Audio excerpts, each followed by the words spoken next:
J'ai le très grand plaisir de recevoir aujourd'hui Sœur Louise Mador. Elle est la supérieure générale de la Congrégation des Filles de la Sagesse. Sœur Louise a grandi dans la région. Elle a grandi à Vanier, qui à l'époque s'appelait Eastview, sur la rue Deschamps, qui à l'époque s'appelait la rue John. Elle était la seule fille dans une famille de 6 et elle était ma voisine. Non seulement ma voisine, elle a été ma gardienne. C'est un grand plaisir de la recevoir aujourd'hui et de voir avec elle comment elle est passée de Eastview à Rome et pourquoi une vocation religieuse.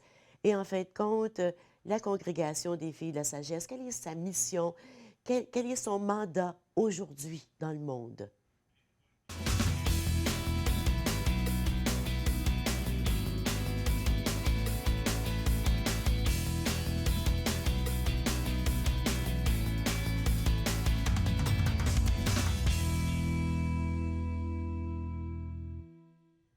Bonjour, bienvenue à l'émission. C'est un grand plaisir d'avoir Louise Mador assise devant moi. Je peux t'appeler Louise, Ah, hein? bien sûr. Ça serait vraiment drôle de dire Sœur Louise. Quand je parle de toi, je parle de Sœur Louise. Oui, oui, Mais, oui. Depuis le mais temps qu'on se connaît. ben, on se connaît depuis... Moi, je te connais depuis que je suis au monde, parce que tu Ouais. étais un petit peu plus vieille que moi. Oui. Comment ça va, Louise? Moi, ça va très bien. Là, Merci tu arrives beaucoup. J'arrive de... d'Haïti.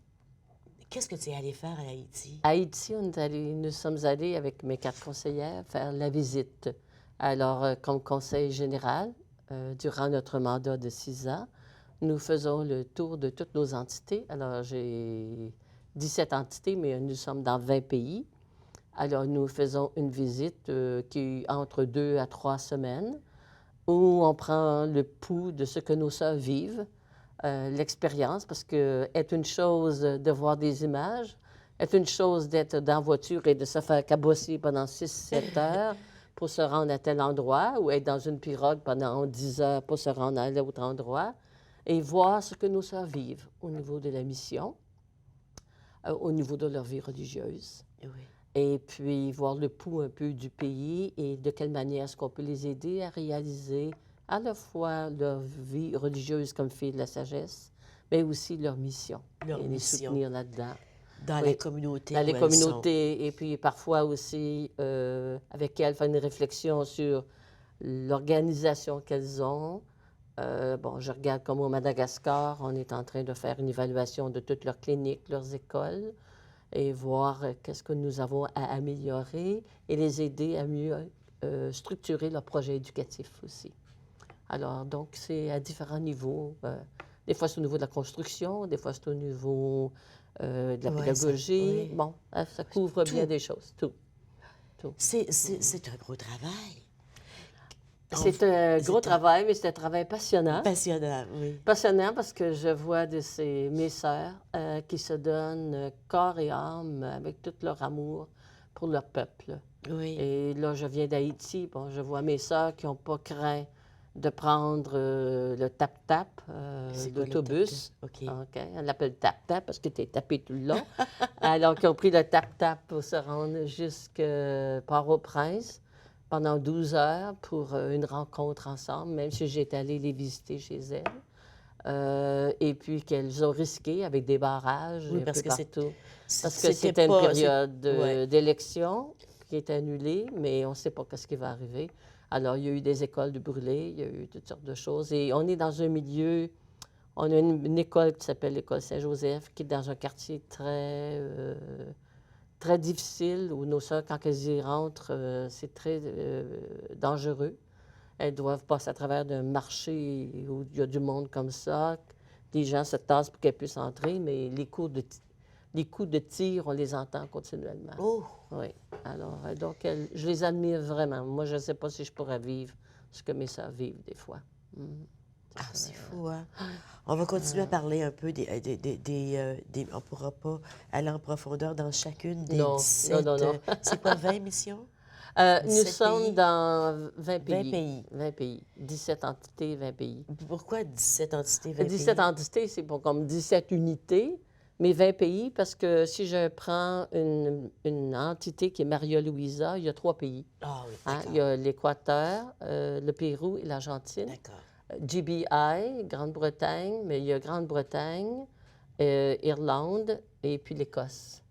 Alors, c'est comme ça qu'on OK. arrive à 20 pays, mais il y a Oui, 17 oui. entités. 20 pays, 17 entités. Mhm.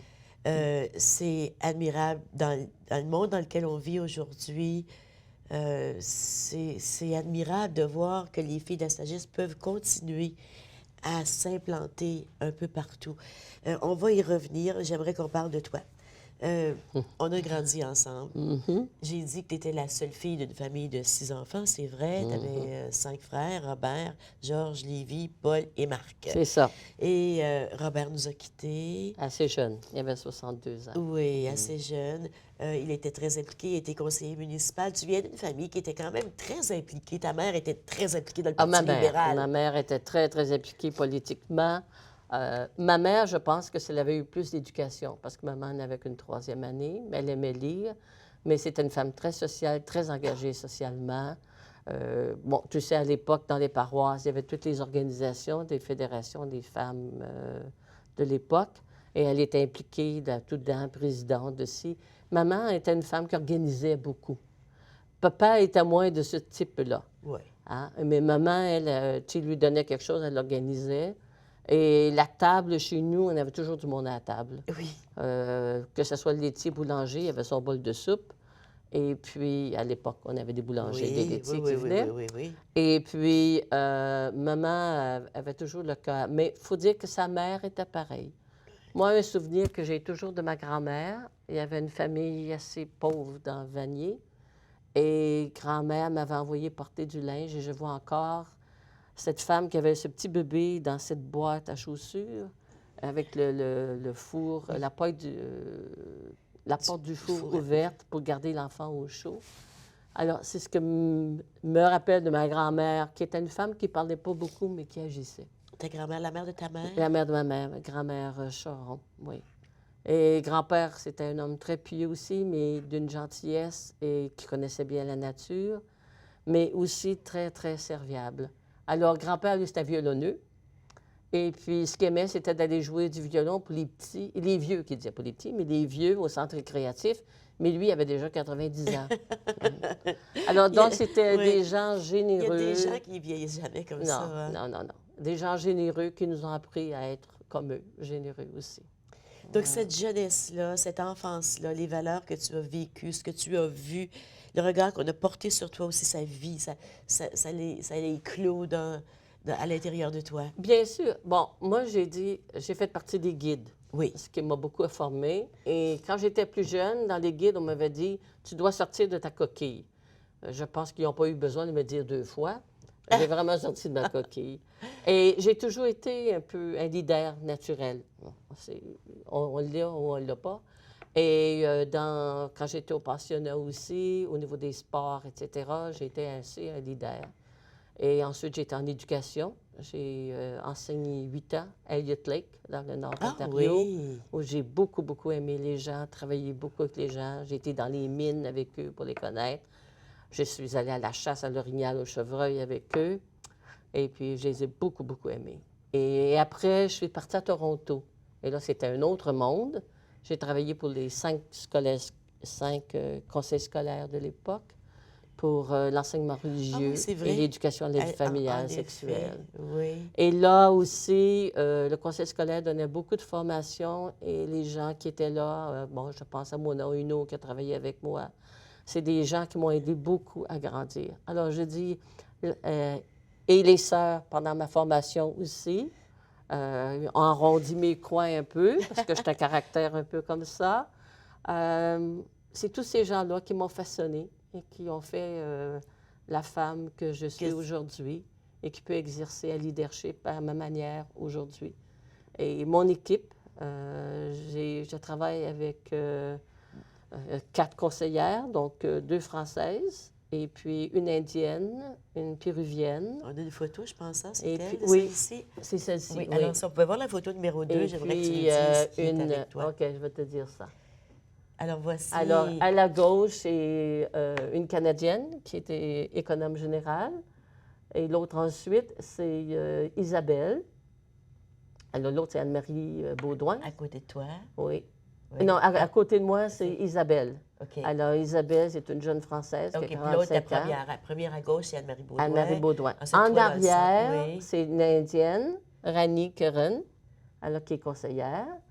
Et tout de suite après, c'est une Péruvienne, Elisabeth Chissès. Et l'autre à droite elle faisait partie de mon conseil précédent aussi, Jacqueline Portefait. Ces Française. femmes-là viennent de partout dans le monde. Oui, Elles oui. se vous parlez quelle langue? Bon, la langue de travail entre nous, c'est le français. D'accord. Mais il y a beaucoup d'anglais. Mais moi, je parle pas l'espagnol, mais je le comprends. Alors, mes messages le matin, quand je joue, ça peut être en italien, espagnol, français ou anglais. D'accord. Oui, on travaille dans les 4 langues.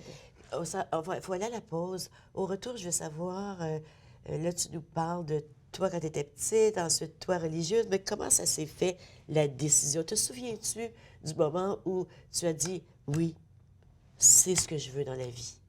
C'est ce que je veux. On s'en va à la pause, on revient tout de suite. Ça va?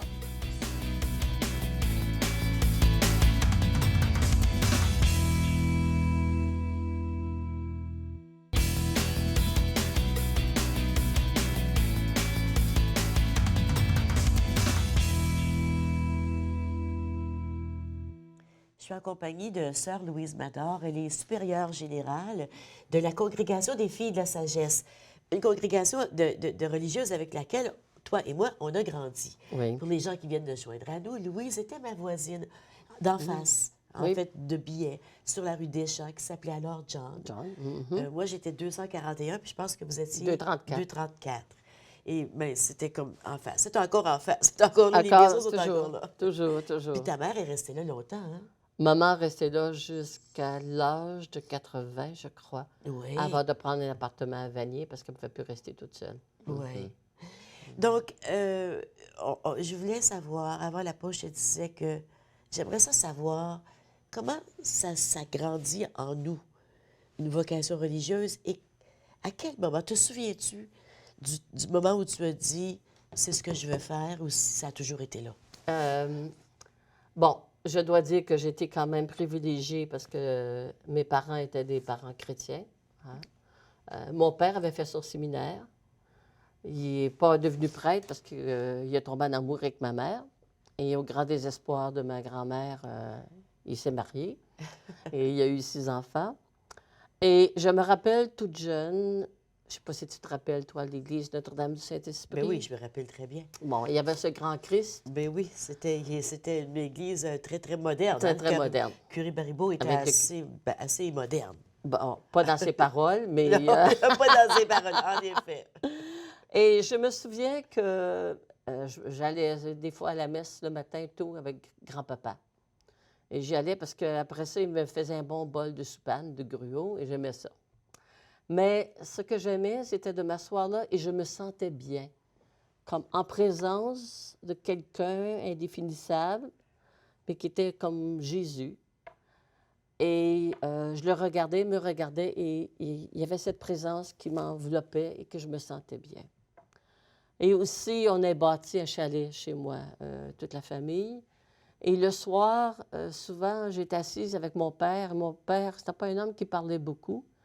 Et on regardait les étoiles. Il m'expliquait les étoiles, mais on pouvait être juste en silence. Et je pense que ce développement à l'intériorité qui m'a amené à saisir qu'il y avait quelqu'un de plus grand.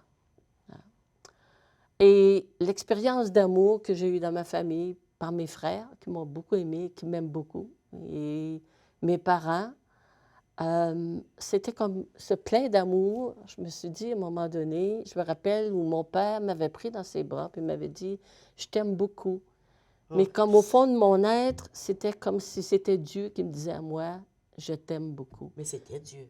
C'était Dieu. Pour moi, c'était Dieu. L'amour, c'est toujours Dieu. Oui. Et à partir de ce moment-là, j'avais 12 ans, c'était clair pour moi que je voulais dire cet amour de Dieu pour le monde. Mais tu sais, on tombe en amour après ça. Hein? Bon, alors j'ai eu des chums, etc. Et au secondaire, à l'âge de, en 12e année, quand j'ai été pour graduer, j'avais fait mon application pour l'université, pour la faculté d'éducation, et nous sommes allés en retraite. Et ça me tiraillait. Et j'étais allée voir le bon Père Lebleu qui Ben m'accompagnait. oui, Père Tu te Lebleu. souviens, le bon Ben vieux oui, Père je me Lebleu? souviens. On est allés au même couvent. Oui. Alors, et j'ai décidé à ce moment-là que j'entrais. OK, tu as pris la Et décision. quand je suis arrivée à la maison, j'ai dit à mes parents, je ne continue pas vers l'université.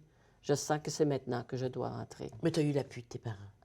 Au Oui, début, non? maman a beaucoup pleuré. Sa seule fille qui partait a perdu ses cheveux. Alors, je lui ai dit, Elle a c'est perdu ses épouvantable. cheveux. Ah oui, oui. Ta mère à cause de Ah ça? oui, oui, oui. Et c'était maman a laissé aller sa fille, c'était effrayant. Oui, je sais. Alors, je lui ai dit, ben même si vous mourrez, c'est effrayant quand j'y pense, je rentre quand même. Et bon, elle a accepté après, tellement que je voulais que ce soit mon grand-père qui vienne me conduire au couvent au lieu de mes parents, parce que je trouvais que c'était tellement dur pour eux. Mais ils sont venus. Alors, j'ai jamais trouvé de chemin aussi long. Tu sais où c'est pas loin, hein? Mais non, du chemin De chez nous marié, au pensionnat, c'est oui. 5 minutes de voiture. Même pas. Mais même pas. J'ai Même pas. trouvé jamais un chemin aussi long dans ma vie. Il y avait un silence de mort dans la voiture. Mes frères étaient là, ils sont venus me déposer. Mais après, quand ils ont vu comment j'étais heureuse, ça s'est passé. Mais c'était dur pour papa et Qu'est-ce maman. qui fait, Louise, qu'est-ce qui fait qu'à un moment donné, on aime, on est rempli d'amour, on veut le bien, mais parce qu'on sait qu'il y a quelque chose qu'on doit faire, que c'est plus fort que nous, on va dire des choses qui vont faire de la peine, qui vont blesser. Comme là, quand tu as dit à ta mère, ben, même si vous mourrez, c'est dommage, j'y vais quand même. Ça n'avait pas l'air très gentil sur le coup de dire ça. Non, Mais non, tu n'as pas pu faire autrement. non. Mais tu sais, moi j'aime bien la chanson de Ginette Renault, Un peu plus haut, un peu plus loin. Oui. Il y a des moments dans ta vie que tu sens que tu dois aller plus loin et que tu n'es pas fidèle à toi-même et à l'esprit. Moi, j'appelle l'intuition profonde de l'être, qui est l'Esprit Saint pour moi. Oui. Et que si tu vas à l'encontre de ça, tu vas à l'encontre de la vie. Et c'est tellement fort que tu ne peux pas faire autrement. Oui. Et c'est comme si tu t'en vas. Tu sais, il y a un texte dans le Deutéronome qui dit choisis la vie ou choisis la mort. Et tu sens que si tu ne fais pas ça, tu ne choisis pas la vie. Et pour moi, il y a eu des étapes dans ma vie que c'était comme ça. Si je ne faisais pas ce choix-là, je sentais que c'était à l'encontre de la vie à laquelle le Seigneur m'appelait. Et je pense qu'on est tous comme ça. Et des fois, c'est des choix, c'est vrai, que nous faisons qui peuvent blesser des personnes qu'on aime ou qui ne comprennent pas. On les blesse parce qu'ils ne comprennent pas les choix. Mais ce n'est pas un choix égoïste non plus pour Non. mon propre bonheur à moi ou mon propre avancement à moi. Mais c'est un engagement qui nous amène à aller plus loin. C'est dans ce sens-là. C'est un respect profond de la vie en soi. Oui, oui. Puis on a seulement un rôle dans la vie, une mission dans la vie, c'est de donner Ça, naissance à cette vie. naissance et cette vie. Et ça, je le crois profondément. Je disais toujours à mes élèves, toi, Ginette, toi, tel, si Dieu t'a créé, c'est que tu as à apporter quelque chose de bien à l'humanité. Par ta manière d'être, tu vas transformer l'humanité. Crois cela. Il n'y a personne d'autre que toi qui peut le faire. À ta façon. À ta façon. C'est Comme ta tu vocation. Dieu ne t'a pas créé juste pour le plaisir, bien, pour le plaisir et la joie de te créer, oui. Oui. Mais je crois que chaque être humain a une vocation profonde qui l'amène à un bonheur profond. Hein? Montfort dit, ô humain, je vous cherche, je veux vous rendre heureux. Dieu veut nous rendre heureux, mais heureux, ça ne veut pas dire qu'il n'y a pas des sacrifices.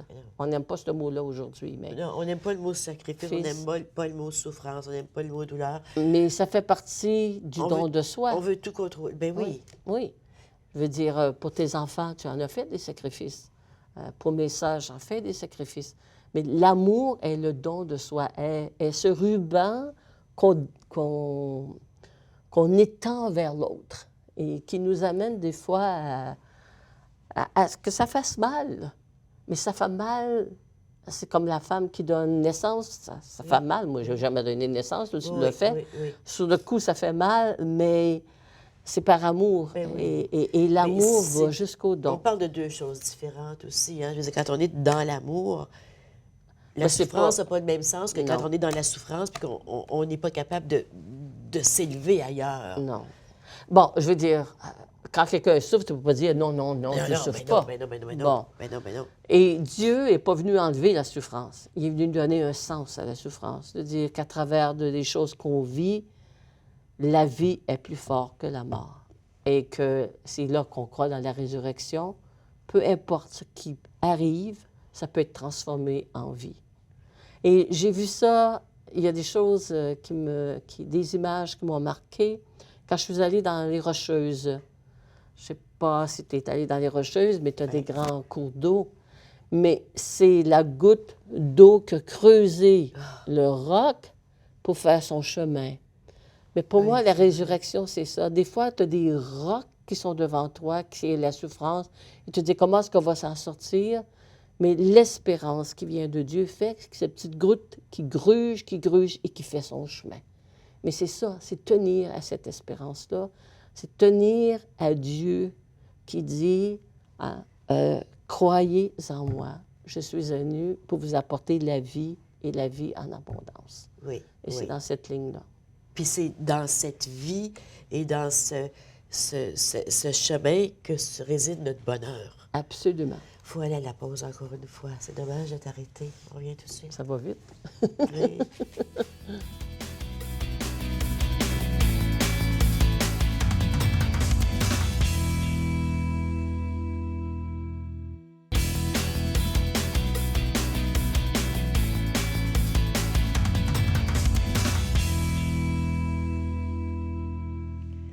Je suis en compagnie de Sœur Louise Mador. Louise est une amie de toujours. On a grandi ensemble. Maintenant, tu habites, tu travailles de Rome. C'est la maison générale. Général, pour le moment. Oui. Oui. Tu nous parlais de la vie, de ton choix. En choisissant une vocation religieuse, tu as choisi la vie. Et que chaque personne sur la Terre a quelque chose à faire.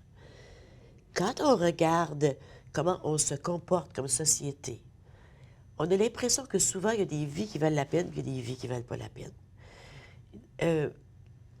Vous, les filles de la sagesse, vous travaillez dans ce monde, dans le monde dans lequel on vit. Comment vous pouvez apporter cette confiance en Dieu, cette confiance dans la vie chez des peuples qui souffrent d'inégalité et d'injustice? Comment on fait pour dire à quelqu'un qui n'a rien, t'es unique, puis tu as quelque chose à faire dans la vie? Je pense que c'est d'apporter la dignité à la personne humaine. Hein? C'est la première chose. Parce que nos sœurs, la façon qu'elles travaillent avec les gens, c'est de les amener à se réaliser. Alors, je regarde un exemple. En Haïti, on avait des femmes dans un petit village où une de nos sœurs, qui est agronome, les a rassemblées et puis ils ont commencé une petite manufacture de beurre d'arachide et de confiture et elle a retrouvé des lieux pour vendre et transporter. Et grâce à ça, ils ont assez d'argent pour faire vivre leur famille. Mais ils ont une dignité. Oui. Et c'est pour ça que même nous, on ne donne pas.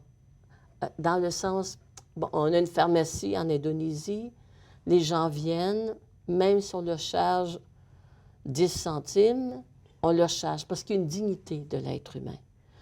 Tout donner, c'est pas bon. Et il faut que la personne sente qu'elle a sa dignité à être aussi. Et de développer les talents chez les personnes. Oui. Alors, c'est ce que nous essayons de faire à travers de nos écoles, à travers même les soins de santé. Bon, dans tout ce que nous faisons, c'est de dire à la personne, tu vaux la peine, parce que tu es précieuse aux yeux de Dieu. Et même si elle ne croit pas, c'est par notre manière d'être qu'on lui dit, tu es important. Parce que Dieu, c'est quelque chose qu'il faut vivre. Oui. C'est plus facile de comprendre Dieu, Père aimant, quand on a eu un Père aimant. C'est plus difficile quand on n'a pas eu un Père aimant. Bien sûr. C'est donc, si tu as rencontré des femmes qui ont été des mères, des femmes aimantes, tu comprends l'amour de Dieu. Bien sûr. Parce que c'est ça qui est merveilleux. Le pape François, que j'adore. Parle-moi du pape François. Oui, OK, tu l'adores. On s'en Je va l'ai là-dessus. rencontré. Ah oui? Oui. Il nous dit, les congrégations religieuses, vous n'êtes pas des ONG. C'est bien. Parce que les ONG, on peut travailler au sens humanitaire. Mais nous, on travaille pour l'humanité, mais au nom de quelqu'un. Et c'est là la différence. J'ai dit à mes sœurs, vous n'êtes pas infirmières, filles de la sagesse, vous êtes filles de la sagesse infirmière. Hein? Parce qu'on est là d'abord pour être signe de cette tendresse et de cette compassion d'un Dieu amour dans notre manière de faire. Et c'est là qu'est la différence, parce qu'il y a beaucoup de gens qui peuvent s'engager dans l'humanitaire, et je les admire beaucoup. Mais nous, ce qui nous amène et nous motive, c'est notre option pour le Christ d'être comme fille de la sagesse, qui est le premier but de la fille de la sagesse, c'est de contempler, c'est-à-dire de prendre le temps de prier, de regarder Jésus dans l'Évangile, de voir comment il agit, comment il aime, et de se laisser transformer dans cet amour-là pour transformer le monde dans cet même amour et d'être signe de cet amour. Oui. Et c'est dans ce sens-là. Oui. Puis ça, ce sont des choses qu'on comprend en le vivant. Comme tu dis, c'est un ruban, ça se passe dans l'espace entre moi et toi. Oui. Et ça vient me rejoindre dans le cœur. Dans le cœur. Parce que, et c'est mes sœurs qui m'aident à le vivre aussi. C'est pour ça la vie Ben communautaire. Oui, la Hein? vie communautaire est importante. La vie Tu as dit des communautaire mots est importants. importante. Là, tu dis la vie communautaire, on ne peut pas vivre seul. Non. On peut. Non, mais Mais- comment je me développe comme être humain, j'entre en relation avec l'autre. C'est ça. Bon, l'altérité m'amène à me Oui. développer Oui. et à me dépasser. Oui. OK? Et c'est ce que je regarde dans nos sociétés d'aujourd'hui, parce que je voyage beaucoup, et les gens ne se parlent plus. Bon, on a nos cell phones, Ouais. OK? Alors, que tu sois sur l'autobus, sur le train, etc., dans l'avion, avant, on se parlait. Maintenant, qu'est-ce que font les gens? Ça joue. Je sais. Et des fois, nous, on a un petit jeu qu'on joue au Conseil général qui s'appelle le 3. C'est un jeu de cartes. J'ai des petites cartes, on voyage, on est à l'aéroport, des fois on attend 2 heures, 3 heures. Des fois on est fatigué un peu, mais on sort les cartes pour jouer ensemble. Oui. Et les gens nous regardent, nous disent vous dépassez un peu, vous n'êtes pas là à faire ça. Oui. Mais en jouant, on se parle. Ben oui. Et c'est comme si on est en train de perdre un peu cette humanité. Un peu beaucoup, tu Un trouves peu pas? beaucoup. Un peu beaucoup. Un peu Alors, je beaucoup. me dis, qu'est-ce qu'on a à faire comme chrétiens, chrétiennes? C'est de retisser ce tissu d'humanité, de relations entre nous, Fondé sur la tendresse. sur la tendresse, la Sur la compassion, compassion. la miséricorde, le pardon. Il y a une très belle phrase. Je ne sais pas si vous avez déjà vu le site des Filles de la Sagesse. C'est Sagesse. C'est peut-être celui seulement du Canada, ça, Canada, mais c'est sagesse.ca. très bien, il est très bien aussi. Ah, il est très bien. Allez voir. De toute façon, si vous mettez dans Google Filles de la Sagesse, vous allez vous retrouver sur un des sites. Ils sont très beaux, vos sites, hein? Merci. Remplis d'informations. C'est fdlfillesdelasagesse.org. Ça, c'est celui de... C'est celui de l'International. OK. Et puis, c'est écrit la sagesse, point d'interrogation, c'est cet amour fou sorti du cœur de la Trinité avant la création du monde, amour qui s'incarnera en Jésus de Nazareth. Mhm. Puis tu m'as dit avant l'émission que ça vient, c'est tiré d'un livre de votre fondateur qui fête cette année c'est une commémoration des 300 ans de son décès. Hein. Alors, parle-moi de cette phrase-là. OK. Alors, notre fondateur est mort très jeune. Ben oui. Et notre fondateur a fait une... Regarde, Louis, excuse-moi, là, Jerry me dit à mon oreille qu'il faut aller à la pause. Oui, Donc, on va aller à la pause et au retour, tu nous pareil. expliques cette très belle phrase. belle phrase. très bien.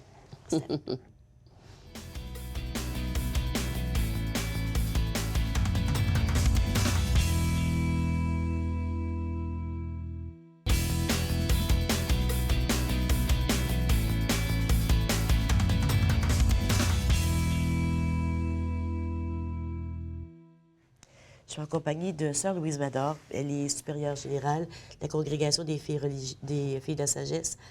Avant la pause, Louise, je disais que sur le site des filles de la sagesse, qui est rempli de ressources, de textes à lire qui nous rehaussent, qui nous élèvent, en tout cas, il y a cette phrase-là que j'ai repérée, qui dit, la sagesse, qu'est-ce que c'est? C'est cet amour fou, sorti du cœur de la Trinité avant la création du monde. Un amour qui s'incarnera en Jésus de Nazareth. Alors, cette phrase, Montfort est mort très jeune, le fondateur. Oui. Il a écrit beaucoup de livres, mais ce livre, L'amour de la sagesse éternelle, est vraiment pour nous au cœur de notre spiritualité comme fille de la sagesse. Et lui, ça a été écrit à partir d'une expérience profonde de Dieu qu'il a fait, parce qu'il avait été rejeté de tout le monde.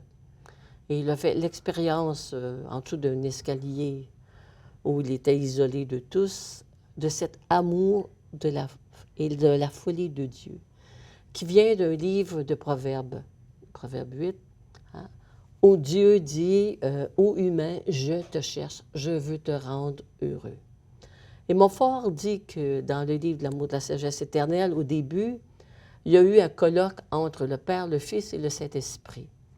Et Dieu le Père a dit, on ne peut pas laisser l'humanité comme ça, et, comme on dit en bon canadien, ils vont se casser la face. Ben oui, Bon, oui. hein, avec tout ce qui se passe. Qu'allons-nous faire? Et Jésus a dit, je me présente, je veux aller vivre parmi eux, pour leur montrer comment vivre cet amour qui existe entre nous trois. Et qui existe à l'intérieur de nous. Et qui existe à l'intérieur de qui est à nous, parce l'image qu'on de est Dieu. créé à l'image de Dieu, Oui. Père, Fils et Esprit. Alors donc, c'est l'incarnation, c'est-à-dire Dieu qui vient vivre pleinement l'humanité. C'est même bébé, Oui. c'est-à-dire qu'il a vécu au sein de sa mère, qui l'a porté pendant 9 mois. Comme tout autre enfant, il était allaité, etc. Il a grandi. Il a développé son Il intelligence. s'est et sauvé tout. de ses parents à 12 ans. Et il s'est sauvé de ses parents, comme un adolescent aussi. Hein? Bon. Et puis, il leur a dit des choses qu'il ne comprenait pas. Je dois être aux affaires de mon père, comme je te disais Comme tu as tantôt. dit tantôt. Bon. Alors que sa mère n'a pas trop compris. Mais Montfort nous dit, pour bien comprendre Jésus, il y a un chemin. Un chemin privilégié, et c'est Marie, parce que c'est sa mère. Et elle nous aide à comprendre cet amour de Dieu et à devenir, nous aussi, des cœurs capables d'accueillir l'amour. Parce que la chose la plus difficile au monde, c'est de se laisser aimer. C'est fou, hein? C'est fou. Parce qu'on qu'on se juge veut- toujours. On veut aimer, on veut se donner, mais d'être capable de se laisser aimer, c'est pas évident. Et c'est ce que Dieu dit, je veux vous aimer, laissez-vous aimer. Mais on se débat presque toute notre vie à se laisser aimer. Parce qu'on sent qu'on ne mérite pas cet amour-là. Bon, ça peut être parce qu'on ne mérite pas, parce qu'on est trop fier, parce qu'on veut être autonome. Parce qu'on veut tout contrôler. C'est contrôler, et c'est pour bien comprendre le sens de liberté. On est des êtres créés. Être créé, ça veut dire qu'on dépend. Le vrai sens de la liberté, c'est de choisir ses dépendances. Je peux choisir d'être dépendant, dans le bon sens du mot, de cet amour de Dieu et de l'accueillir. Comme dans un couple, je peux accueillir librement, d'être d'une manière, pas une dépendance qui nous écrase, mais tout être humain est dépendant. Ah ben oui. Donc, peu importe, on a des contraintes, parce qu'on est humain. C'est pour ça qu'on meurt aussi. Oh, oui, oui, c'est pour ça Hein? qu'on meurt. Mais Montfort insiste sur cet amour fou de Dieu pour l'humanité. Tellement à un point qu'il utilise souvent dans ses textes le mot « je suis l'esclave de Dieu, je suis Bon. l'esclave de ton amour ». Je suis Je trouve l'esclave. ça tellement beau comme expression. Pour Montfort, le mot le plus fort qu'il pouvait utiliser pour dire qu'il aimait quelqu'un, c'était de dire qu'il était son esclave.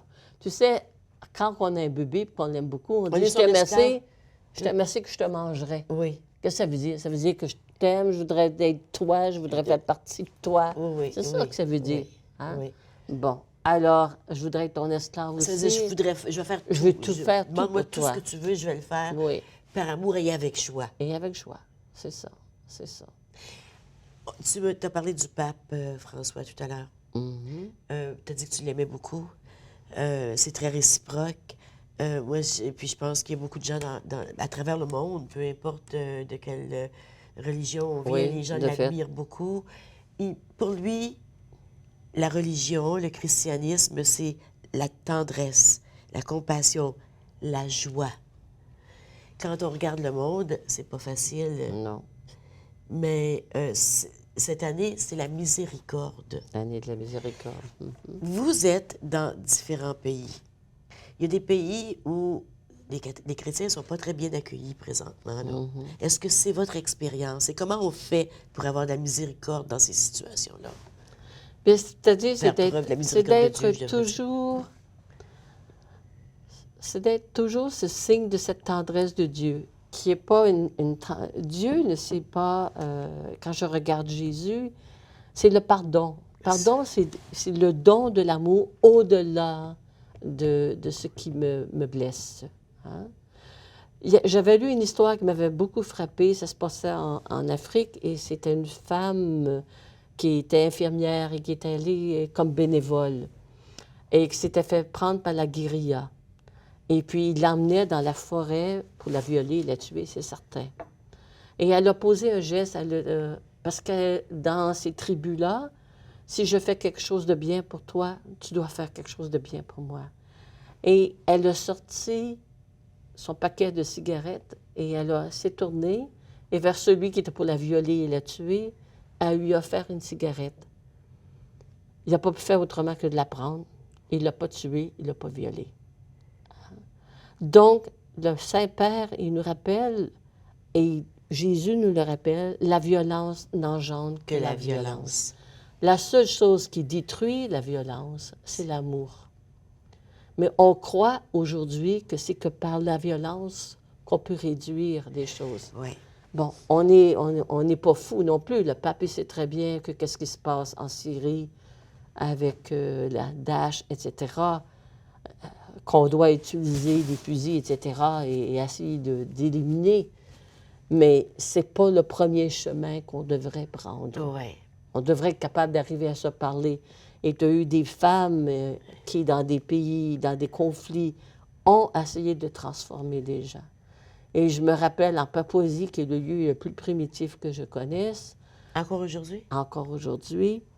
Il y a une des femmes qui est devenue amie de la sagesse et qui est arrivée tout nue comme on est là-bas et qui avait lu un texte du Père de Montfort sur Marie qui parlait d'harmonie, de tendresse et qui m'avait dit « J'ai calmé les hommes de ma tribu pour qu'on s'entende mieux ensemble et j'ai apporté de la paix dans ma tribu. » Bien, cette femme-là qui vient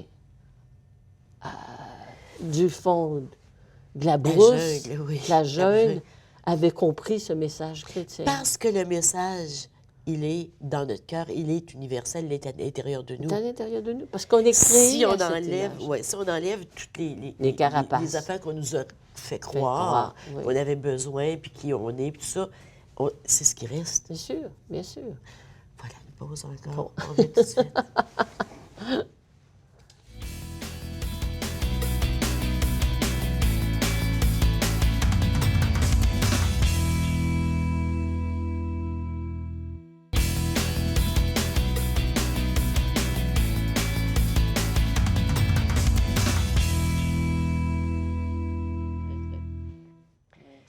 Louise, on va parler de la fondatrice des Filles de la Sagesse.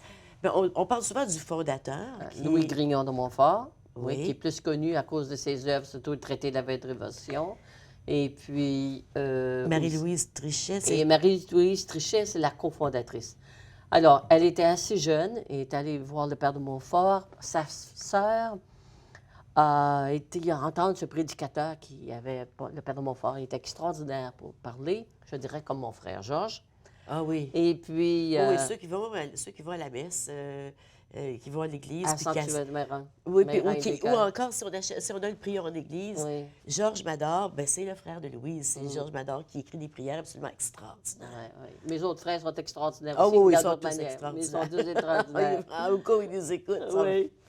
Mais, alors, le Père de Montfort est mort très jeune. Hein. Et la communauté était à peine constituée. Mais c'est Marie-Louise vraiment qui l'a pris. Et nous, on s'appelle fille de la sagesse. On ne s'appelle pas sœur de la sagesse. OK. OK? Mais on appelle sœur, quand on parle de Bon, Louise, mais on parle notre pas de nom, fille. c'est vraiment fille de OK, la sagesse. OK. Parce qu'à l'époque, ça s'était appelé sœur, on aurait été pris dans un cloître. Et Montfort Oh. voulait fonder des sœurs, Des religieuses, religieuses. comme les sœurs de Saint-Vincent, qui allaient parmi le monde. OK? Et donc, les gens ne venaient pas dans leur couvent et qui vivaient d'un esprit cloîtré et qui avaient leur propre école et que tout le monde était là, mais ils allaient vers les autres. C'est comme ça qu'on a fondé des petites maisons un peu partout le long de la 17, etc. Hein? Ah, donc, elle s'appelait Fille de la sagesse. C'est une femme extraordinaire parce qu'après que Montfort est mort, la communauté était à peine constituée. Pendant 2 ans, elle a erré un peu. Et il y a un laïc qui avait travaillé avec le père de Montfort qui a dit « Pourquoi vous n'allez pas à Saint-Laurent-sur-Sèvre, un petit village de rien du tout, pour commencer la fondation sur le lieu où le père de Montfort est mort? » Et c'est ce qu'elle a fait. Et c'est de là, elle a fondé 40 communautés, si ma mémoire est bonne. Et c'est une femme d'affaires. Ben oui. Hein? Ben oui. Et avec les évêques, elle faisait des contrats en bonne et due forme pour les hôpitaux, des contrats qu'on a utilisés jusqu'à les dernières années dans les hôpitaux de France. Et c'était une femme d'audace, timide, mais de grande audace. Une grande femme. Ben, une femme timide, mais de grande audace, au nom de sa mission au dans le nom monde. de sa mission dans le monde. C'était pas à son Absolument nom ça. personnel. Non, non, non, non. Elle parlait toujours de mon Jésus, son grand amour de Jésus. Et c'est ça qui l'a amené avec cette audace Ah, c'est admirable, hein, quand on y pense. à cheval Et de faire toute tu sais cette, qu'on cette découvre région. dans les universités, il y a de plus en plus, on redécouvre, ou on découvre pour la première fois, je devrais dire, l'engagement social des religieuses. C'est un engagement religieux, c'est le désir de se donner à Dieu, mais c'est un engagement aussi. Social. Les Ça peut- religieuses sont des femmes comme toi, comme Sœur Linda qui est ici avec nous, comme d'autres que je connais. C'est des femmes qui veulent faire quelque chose dans le monde. Oui, bien sûr. Vous avez un rôle à jouer dans le monde. Mhm. Donc, vous êtes, enfin, en quelque sorte, les premières féministes. Je dirais que oui. Oui, oui, Hein? oui, oui, Bien oui. sûr, Vous bien n'avez pas besoin sûr. des hommes pour faire quelque chose. On est capable de le faire, nous. Oui, mais on est capable de faire avec eux. Oh, oui, avec eux aussi, mais on n'a pas Bon, besoin de marier. nous, on va pour la promotion de la femme et des enfants Oui, en priorité. Je ne dis pas qu'on n'aime pas les hommes, hein? mais non.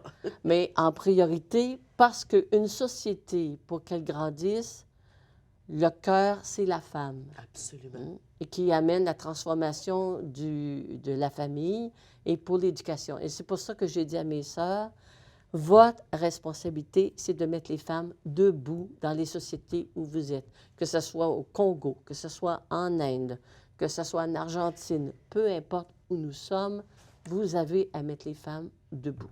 Ah, c'est beau. On va voir des photos, quelques OK. photos sur les différents endroits. Premièrement, le Canada. La première photo, c'est l'accueil des immigrants. Oui. Alors, c'est la maison Marie-Louise, qui est à Vanier. Oui, Hein? oui, oui, On oui, accueille oui. des immigrants. Et la congrégation aussi, actuellement, on est en train de voir pour accueillir une communauté, une famille qui arrive de Syrie Oui, ah, aussi. c'est bien. Mhm. Puis je sais que sur votre texte, sur votre site, il y a un texte qui dit migrants ou réfugiés, le mot est important, le choix du mot. Donc, puis, tu sais, quand ça prend beaucoup de courage, s'organiser pour partir avec sa famille et aller ailleurs. Oui. Vous êtes là pour les accueillir. Notre prochaine photo, numéro 3, s'il vous plaît. Alors, ce sont nos fondateurs. À gauche, Oui. Marie-Louise de Jésus et à droite, le Père de Montfort, hein, dont on fête le tricentenaire du décès cette année. Oui. Alors, il y a différentes activités. Oui, puis quand on se dit, mon Dieu, pourquoi ce voile sur la tête? Mais c'était comme ça à l'époque. À l'époque, oui, oui, la coiffe. Elle C'était était pas la coiffe rien du... Marie-Louise a pris l'habit du pauvre. Oui, oui, c'est ça. OK. Tout le monde s'habillait comme ça. Toutes Oui. les femmes étaient habillées comme Ses ça. premières 10 années, elle a vécu toute seule dans un hospice avec les pauvres. Hein. Et c'est par après qu'il y en a d'autres qui se sont joints à elle, dont Catherine Brunet, et elle a commencé un petit groupe de femmes qui se sont rassemblées autour de la sagesse avec elle. Ah, Oui. c'est Mais beau. Regarde Montfort, aujourd'hui. il n'a pas été tellement présent, mais il l'a soutenu.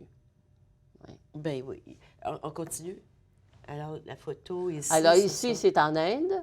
Oui. Alors, nous sommes arrivés en Inde d'abord pour les lépreux, mais ensuite, il y avait un grand besoin pour les filles de la rue, les enfants de la rue. Alors donc, on a une soixantaine d'enfants de la rue à Bangalore. Et Et c'est puis nos les sœurs filles de qui la les sagesse aident. ici sont les deux dames de chaque Ah côté oui, sont avec habillées avec le mais c'est pas un sari. ou c'est un sari. Sari, Hein? oui, le sari. Et c'est la couleur du religieux là-bas, peu importe, bouddhiste ou autre. La couleur comme orange, Ouais. ça veut dire que tu es religieux. Oui, ça Ouais. fera. On continue. Alors ici, c'est au Madagascar. C'est le développement rural. Alors, on a quelques sœurs agronomes qui enseignent une diversification de l'agriculture et aussi pour le riz, parce que Oui. c'est le seul moyen de subsistance. Et souvent, entre les récoltes de riz, ils n'ont plus rien à manger.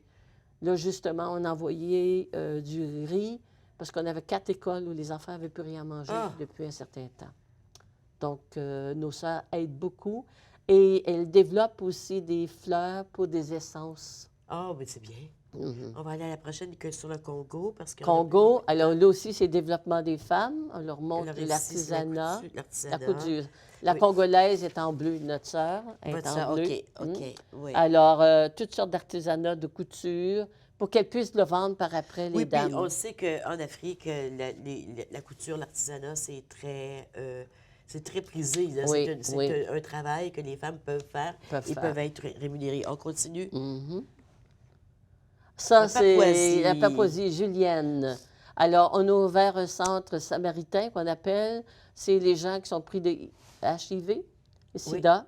Alors, elle, c'est la plus formée dans le pays et elle travaille beaucoup, beaucoup parce que ceux qui étaient pris de SIDA, on les laissait mourir Oui. dans le Oh fin là fond là. de On va l'hôpital. Oui. continuer un petit peu plus vite, s'il vous plaît, Jerry, parce que... Alors, ça, c'est une sœur aux États-Unis Oui. qui a une roulotte et qui fait le tour en Floride des milieux les plus défavorisés. Oh! Oui. Prochain. Donc, vous êtes aux États-Unis aussi, les Oui. enfants. Ça, je ne sais pas Hey. qu'est-ce que c'est. Oh non, c'est Ça, pas... c'est pas nous, ça. Ça, c'est pas nous du tout. Ça, c'est en Indonésie. Oui. Alors, on a 3 de nos sœurs ici, indiennes. Ensuite, et- la prochaine est au Malawi. Au Tu vois, ici, Malawi. elle porte le voile parce Oui. que c'est correct dans ce pays-là de porter Oui. le voile. Oui, à des Au endroits. Malawi, c'est un groupe de veuves, hein? Ah oui, Est-ce qu'on a le numéro 11? Malawi, oui. Alors, il y a plusieurs veuves. Donc, nos sœurs qui ont commencé à regrouper les veuves parce que les veuves sont délaissées complètement. Au Malawi, quand ton mari meurt, tu n'es plus rien. Ils prennent ta maison, ils prennent tout tes sapailles, comme on dit. Alors, les sœurs les ont rassemblées et puis les aident aussi à se développer C'est également. que dans chaque pays, vous trouvez la problématique sociale qui est rattachée au fait d'être femme. C'est ça, Et puis vous aidez à se lever debout, à se lever malgré debout. tout ça. Oui. Et le dernier, c'est les Philippines. On a passé Les par-dessus, Philippines, les handicapés Haïti mentaux. aussi. Mhm. Alors ici, Ouais. c'est les handicapés. On a une Alors, très les femmes belle et les école, là. enfants. C'est admirable hein, ce que vous faites. Et puis, toi, tu fais le tour pendant tes 6 ans. Oui. Ça termine quand, ces 6 années-là? Je finis en 2018, août 2018. J'aurais fait 18 ans. 6 ans comme conseillère et 12 ans comme supérieure générale. Donc, tu as 2 ans encore à faire, là. Oui. Mhm. À la fin de 2018? Oui, août 2018, il y Donc, t'as aura encore, une 2 grande années. réunion et il y aura des délégués et il y aura une élection pour Parce que vous êtes élu. une nouvelle. Oui, c'est une élection à ce moment-là. On s'en va à la pause, Louise. On revient OK. tout de suite rester là.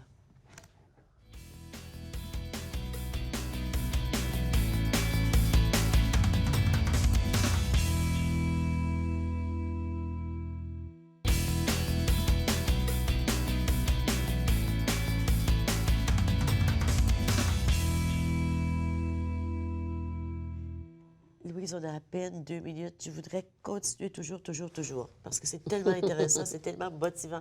Tu nous ramènes tellement aux vraies choses. Est-ce que tu penses que les filles de la sagesse vont attirer plus de filles dans les années à venir?